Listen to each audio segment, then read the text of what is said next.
हरे कृष्ण कृष्ण कृष्ण हरे हरे हरे राम राम राम हरे। শিল প্রভুপাদ কি জয়, গুরুদেব কি, অনন্তকোটি বৈষ্ণববৃন্দ কি জয়।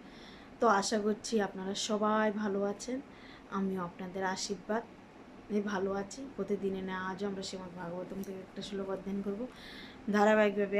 আজ হচ্ছে 35 নম্বর শ্লোকটা। তো চলুন সবাই আমরা একসাথে অধ্যয়ন করি এবং আমাদের জন্য ভগবান কি উপদেশ প্রদান করেছেন সেই সম্বন্ধে কিছু জানার চেষ্টা করি। এবং জন্মানি কন্মানি হি অকৌতব অজস্র চ বয়ন্ত স্মরণম কব বেদ গুজ্জাহি হৃদপত। অনুবাদ: এভাবে বিদ্বানেরা সেই জন্মরহিত এবং প্রাকৃত কর্মরহিত ভগবানের জন্ম এবং কর্মের বর্ণনা করেন, যা বৈদিক শাস্ত্রেও অবিকৃষ্টিত। তিনি হচ্ছেন হৃদয়েশ্বর। জীব এবং ভগবান উভয় চিন্ময়, তাই তারা উভয় নিত্য এবং তাদের কারোরই জন্ম হয় বা মৃত্যু হয় না। তবে পার্থক্য হচ্ছে যে এই ভগবানের তথাকথিত জন্ম এবং আবির্ভাব তিরোভাব সম্বন্ধে জন্ম মৃত্যুর মতো নয়। যে সমস্ত জীব জন্মগ্রহণ করে এবং তারপর আবার মৃত্যুবরণ করে তারা জরা প্রকৃতির নিয়মে দ্বারা বদ্ধ থাকে। অর্থাৎ এই জরা প্রকৃতির, আমরা যেহেতু এই জড়জগতে রয়েছি, তো আমরা জরা প্রকৃতির বন্ধনে সবাই আবদ্ধ হয়ে রয়েছি। তো আমাদের এই বন্ধন থেকে আমরা কখন মুক্ত হতে পারবো? আমরা সব কিছুর প্রতি বেশি আসক্ত হতে পারবো না। আমরা যখনই সমস্ত কিছুর প্রতি আমাদের বেশি আসক্তি থাকবে, তখন আমরা এই বন্ধনে বেশি আবদ্ধ হয়ে যাব।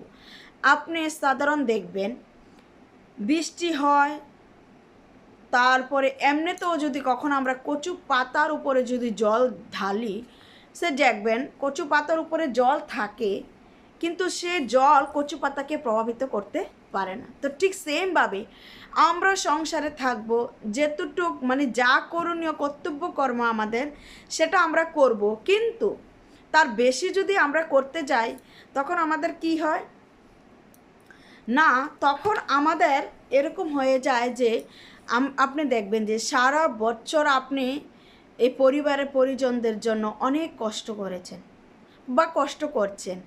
তাদের জন্য আপনি কি না করেছেন, তাদের জন্য আপনাকে দিন ভর রাত পরিশ্রম করার পরেও যদি তারা এক সময় বলে যে এটা তোমার কর্তব্য ছিল, সেজন্য তুমি করেছো, কিন্তু আবার যদি বলে যে তুমি আমাদের জন্য কি করেছো, সেরকমভাবে বলে, প্রায় আমরা সমাজে দেখতে পাই যে যারাই অনেক কঠোর পরিশ্রম করেন, তাদেরকে যখন পরিবার থেকে কথাটা বলা হয় যে তুমি আমার জন্য কি করেছেন, তখন স্বাভাবিকভাবে সে যে কতটা কষ্ট পায়, তার এই কষ্টের একমাত্র কারণ হচ্ছে যে সে পরিবার পরিজনদেরকে নিয়ে এত বেশি চিন্তা ভাবনা করেন, এত বেশি ভাবেন যে তারা হচ্ছে আমার নিজের লোক, তারা হচ্ছে আমার আত্মার সাথে তাদের আমার সম্পর্ক।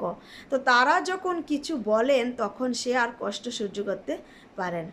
তো সেজন্য আমাদেরকে পরিবার পরিজনদেরকে নিয়ে আমরা থাকব, কিন্তু আমরা এরকমভাবে থাকব যাতে আমরা সহ্য ক্ষমতা আমাদের থাকে, ঠিক সেরকমভাবে থাকতে হবে। কিন্তু বেশিরভাগ সময় আমরা ধৈর্য রাখতে পারি না। হরে কৃষ্ণ।